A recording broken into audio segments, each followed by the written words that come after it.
नमस्कार, सी न्यूज भारत में आप सभी का स्वागत है। मैं हूं आपके साथ ऋचा सिंह। कभी नक्सलियों के गढ़ रहे सोनभद्र जनपद के बिहार सीमा से सटे चौरा गांव में आजादी के 75 साल बाद आज पहली बार कोई जिलाधिकारी गांव पहुंचा है। इतना ही नहीं, इस गांव में आज तक ना तो कोई बड़ा अधिकारी पहुंचा और ना ही कोई बड़ा मंत्री या नेता। वहीं गांव में पहली बार जिलाधिकारी को देखकर ग्रामीणों के चेहरे खिल उठे। उन्हें एक उम्मीद की किरण सी दिखाई दी। चौरा गांव पहुंचे जिलाधिकारी को अपने बीच पाकर ग्रामीणों ने अपनी समस्याओं को गिनाया, तो वहीं वनवासियों को जिलाधिकारी ने लगभग 500 बीघा वन भूमि पर वनाधिकार के तहत 127 लोगों को पट्टा दिया। अपनी पुश्तैनी जमीन का अधिकार प्रमाण पत्र पाकर वनवासियों के चेहरे खिल उठे। इस पट्टा वितरण के बाद जिलाधिकारी ने कहा कि ये गांव चारों तरफ पहाड़ियों से घिरा हुआ है और यहाँ कोई मोबाइल नेटवर्क काम नहीं करता है, जिसकी वजह से विकास कार्यों में परेशानी होती है। हमारा सबसे पहला लक्ष्य यहाँ मोबाइल नेटवर्क को पहुंचाना है, ताकि आवास और शौचालय सहित अन्य विकास कार्यों में किसी तरह की समस्या न आने पाए। इसके साथ ही इस गांव को विलेज टूरिज्म के रूप में विकसित किया जाएगा, क्योंकि पर्यटक इस तरह के गांव को पर्यटन के रूप में खोजते हैं।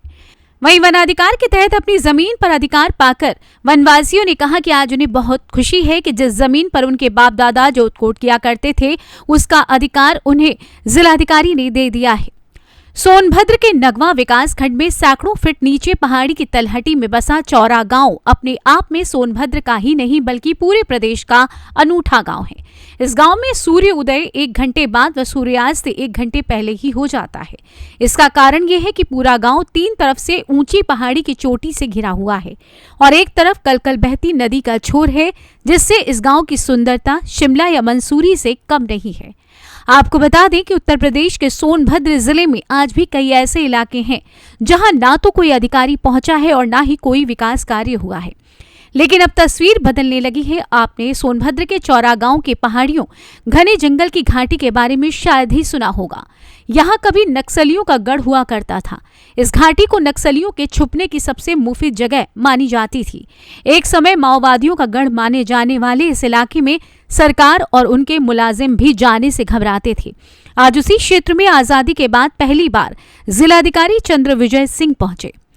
वहीं ग्रामीणों ने बताया कि हमारे बाप दादा जंगल या सरकारी बंजर जमीन पर जोतकोट करते चले आ रहे हैं। कभी वन विभाग तो कभी लेखपाल और प्रधान कब्जा हटवाते थे। आज मोदी योगी ने हमें मालिकाना हक देकर हमें मालिक बना दिया है। आज हम सैकड़ों वर्ष बाद जमीन के मालिक बन गए हैं। इससे हम सब बेहद खुश हैं। दादी कहाँ के रहे वाला हो? दादी ई का मिलल है आज? आज मिलल बा पट्टा के जमीन। कौने जमीन का अधिकार मिलल बा? जंगल के जमीन जोता? हां, जंगल के जमीन जोता नहीं। कितना साल से जोता? अरे 100 वर्ष से बाबा दादा कुछ रहा तब के। आज मुस्मात हो गई। अब तो ओकरे बाद ये करे वो गांव के। हां, आज कागज मिलल बा? आज कागज मिलल बा। अब जमीन का मालिक हो गिलू? मालिक हो गई जमीन। आगे एकरे पहले वन विभाग का हटावत नहीं, हटावत रहा वन विभाग। का कहां वहाँ की फागा जंगल जमीन नहीं देते थे। तब आज पट्टा मिल गया, आज खुश हो? आज पट्टा मिल गया तो खुश भाई। योगी जी दिले हम। योगी जी के जानल हो? हाँ हाँ, जानता नहीं। योगी जी आज पट्टा दिले हम कि मोदी जी दिले हम?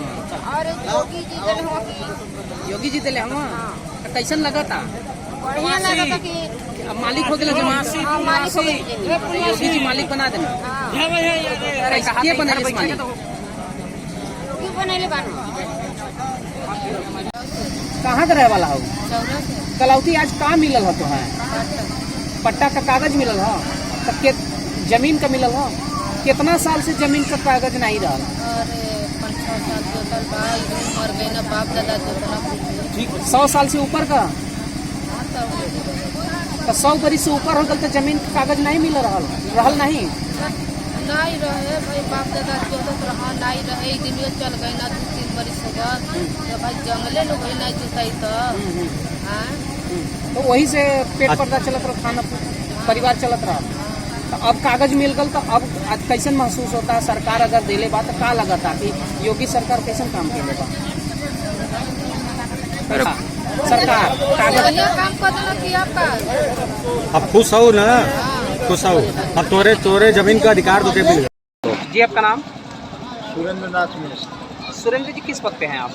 राजस्व निरीक्षक के पद पर। सुरेंद्र जी, यहाँ पे वनाधिकार का आज आज़ादी के पहली बार यहाँ पट्टा दिया गया है और इनको अधिकार दिया गया है अपनी जमीन पे, तो यहाँ पे वनाधिकार देने में या इनके कागजात बनाने में किस तरह की दिक्कतें आई हैं? वनाधिकार प्रकरण में यहाँ मुख्यतया वन विभाग द्वारा अड़चनें उत्पन्न की जा रही थी और यहाँ पर जो हमारे राजस्व विभाग से संबंधित अधिकारी निचले स्तर पर लेखपाल आए थे, सर्वे किए, उनकी तमाम शिकायतें भी वन विभाग द्वारा की गई कि लेखपाल जो है गलत तरीके से कब्जा ज़बरदस्ती दे रहे हैं, वन विभाग पर कब्जा करवा रहे हैं, इस तरह की शिकायतें आ रही थी। यह जो है प्रकरण जिलाधिकारी महोदय के समक्ष रखा गया। जिलाधिकारी महोदय अपने जो है अपने स्तर से इसको देखा और उन्होंने तहसीलदार, एसडीएम और एडीएम स्तर के अधिकारियों को टीम बना करके यहाँ भेजा कि वहाँ पर वन विभाग द्वारा जो बताया जा रहा है कि उनका वन भूमि पर कब्जा नहीं है, तो इसको वो स्वतः देखे। अधिकारियों की टीम आई, उन्होंने देखा, मुआयना किया, उसके बाद यह सुनिश्चित हो गया कि वन भूमि पर यहाँ के आदिवासियों का पुश्तैनी कब्जा है और उनको अधिकार नहीं दिया जा रहा है, क्योंकि यह पहाड़ी इलाका है, चारों तरफ से पहाड़ है और बीच में जो है पहाड़ की गोद में बसा हुआ गांव है। तो यहाँ के आदिवासियों के लिए बहुत ही खुशी की बात है और उनका हक दिया गया है। कितने आदिवासियों को दिया है? आज 127 लोगों को उनके काबिज जमीन पर उनको हक दिया गया है। कितनी भूमि आवंटित की गई है? लगभग 500 बीघा के करीब उनको आवंटित की गई है 127 लोगों में, और सब जनजाति के लोग हैं।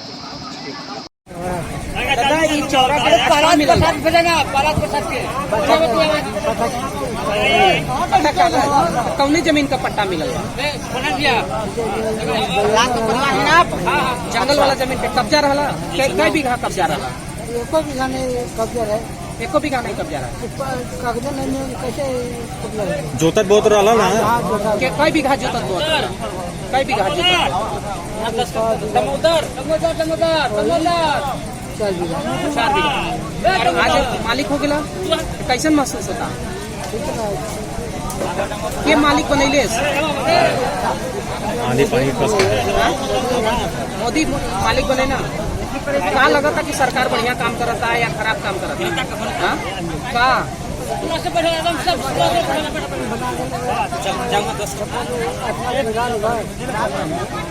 अब सरकार दे दिले बा पट्टा, खुश है ना? अब अपन तोहार मालिक हो गया। में यहाँ पे पट्टा आदिवासियों को इनके भूमि पे पट्टा मिल रहा है, तो ये आज़ादी के पहली बार हो रहा है, इनको अपना अधिकार मिल रहा है। देखिए, जो आज चौरा गांव है, नगवा ब्लॉक का गांव है, मुख्यालय से काफ़ी दूर है, लगभग 2.5 घंटे 70 किलोमीटर के करीब है।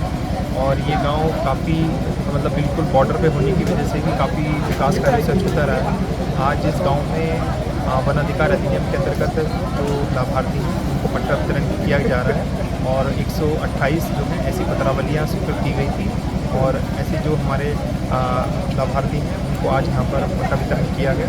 और इससे इन लोगों को जो अधिकार है उस भूमि का, जिसमें ये लोग करते आ रहे हैं काफ़ी सालों से, उसका एक लीगल राइट इन लोगों को मिलेगा। उसमें फिर अब ये लोग मकान भी बना सकते हैं, खेती भी कर सकते हैं और किसी भी तरह का वन विभाग से जो आपस में दिक्कतें रहती हैं वो उनके सामने नहीं रहेंगी।